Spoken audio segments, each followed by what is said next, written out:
Hey, Builders, welcome into another edition of Apprentice Coaches Show here with head coach Evan Key. Coach, coming off the big win here right on this floor against Cheney, 103-60.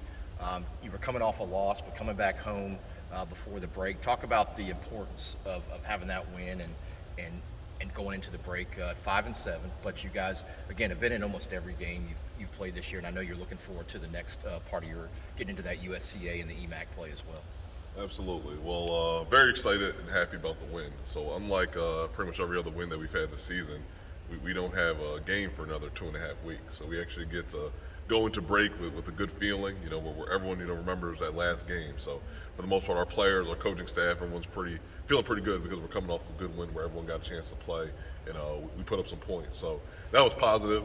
In terms of the entire season so far, I mean, as you said, we've been in every game. I mean, with the exception of that North Carolina Central exhibition game. That was the only team that I really thought put us away and really was never really a contest. But for the most part, we've been with everybody, and we've played schools from Division I down to Division III to JUCO, Division II, NAIA, down to USCA and Independent. So we've played a wide variety of opponents.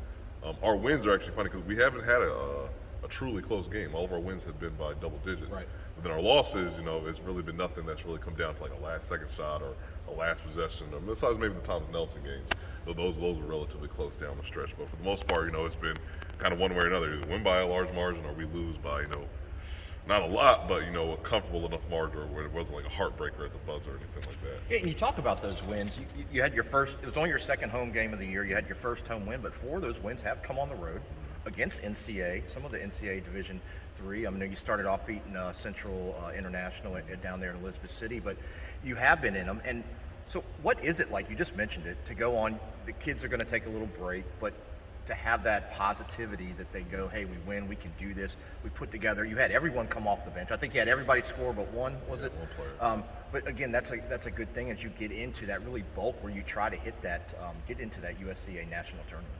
Yeah, well, we know in order to make the USC national tournament, we need to be one of the top 8 teams, and for our school rule, we need to finish above 500 Right. or win the conference championship. So our goal is always 13 wins. Obviously, there's some cancellations and other stuff going on with COVID, so we're thinking 13 is the number, but you just don't never know. So we put together a challenging schedule, understanding that we need to make sure we're ready to go by conference play. We need to make sure we're ready to go if we do make it to the USA National Tournament. But in addition to that, you also got to win some games too, because it doesn't matter. You can play all Division Ones, but if you go in 25, you're going to be home at the end of the year as well. So we think we've had a pretty balanced schedule.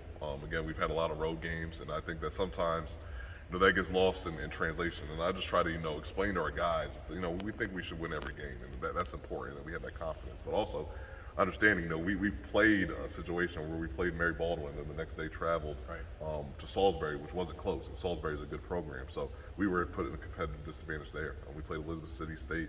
We played a lot of good teams on their home court. We played Washington Advance, even though it was a neutral site. It was up their way with their officials, and technically more of a travel for us than them. So it hasn't been a soft or cupcake schedule. So I just try to put that into the guys' perspective that we're not as good or as bad as we might think that we are. We're somewhere probably in between, and that's where the reality lies. So we're looking forward to hopefully getting some more wins and some more momentum and consistency the second half of the year. Right, and more home games. Yeah, we have a lot more home games. So, we reflect on the season a little bit, but, some individual plays. I mean, we just learned right before we taped that Kyrie Smith was just named the USCA National Player of the Week. Mm-hmm. He was also named your conference, the EMAC Player of the Week, and, of course, we named him Builder Student Athlete of the Week. A freshman, and we were talking before we went on camera, you've got a good core of freshmen. You have one senior with Corey Joyner. But talk about the future, not just this season, but going on with this class you have, that guys have, I think we've talked about this, some of them step up here and there, but you have a core that can really put it together, and I think that's what happened the other night, is everyone was putting it together. But talk about that, your young players. Well, yeah, that's definitely been one of the bright spots is that freshman core. Again, Kyrie Smith, and I meant to mention this again after the Cheney game when he was named the player of the game.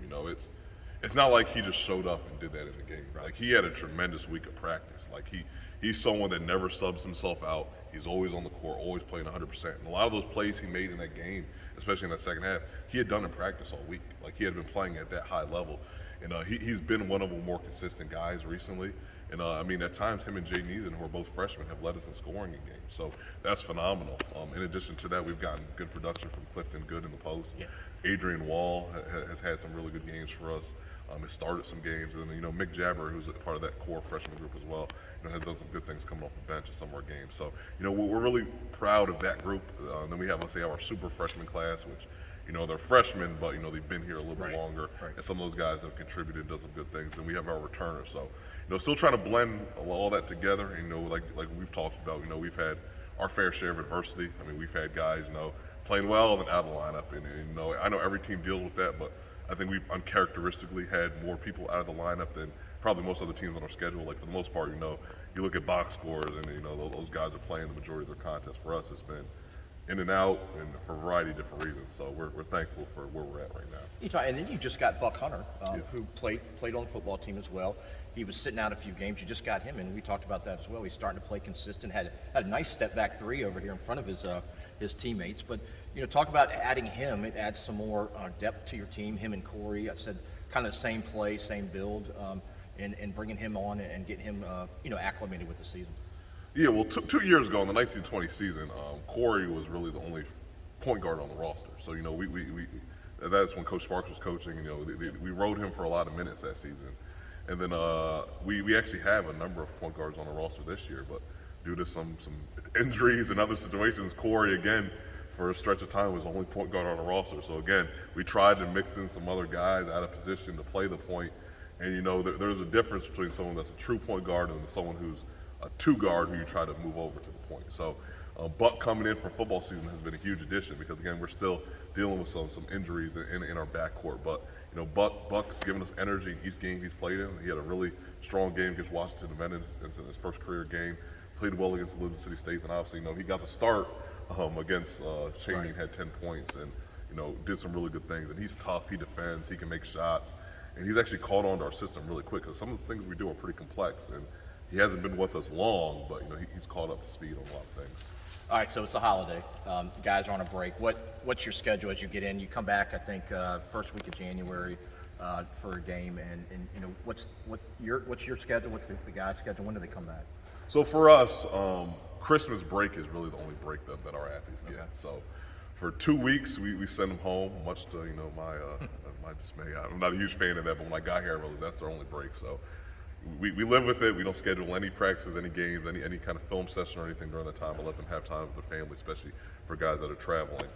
We'll come back and we open up, and it gets real right from the start. We go up to Mary Washington, who last time I checked had votes in the top 25 Division III. They had dropped a couple, so I don't know if that had changed, but really strong program. They really shoot the three. They're playing an incredible arena. Always a really strong program. So we have them, and then we have a home game against Blue Lights, which was the reschedule from earlier in November. We have them here, and then the next day we play our first conference game against Region at Churchland High School. So we come back with 3 games in that first week. So I told the guys, what you guys do over winter break is ultimately going to determine the success of our season because, they got to do some things on their own. We're not having practice right now, so for those 2 weeks, they got to do something to stay in shape. We finally started to find some outside shooting in the last game. We need to continue that. So guys need to find a gym. We'll be here to some extent if they want to get in the gym here and work out. We're available for that. When we're in town and we're not recruiting. But it's going to be a busy January, February. We play every single weekend in January and February, which my wife did point out to me as she was looking at my calendar and my schedule. But we're excited to have an opportunity to compete and hopefully have a full season. You just mentioned outside shooting. Before we go, you guys, one of the things I've noticed in the stats, you had 56 rebounds, team rebounds this game. But that's one of the things you guys have been able to do when you get on that roll is the transition. So I just wanted to point that out because that's something that really does stick out for you guys this year. And Coach, Merry Christmas. Merry Christmas. It's been great this first half of the season. Looking forward to the next half, and hopefully you get that EMAC title. I know that's your first thing, and then get into that top 8 in the USCA. But hope you have a good break and get a little rest. And we'll be back. We'll see you guys in January. This will be our last show until we get back going into those games in January. But as we always say, we'll say Merry Christmas, but go Builders. Yes, sir. Go Builders.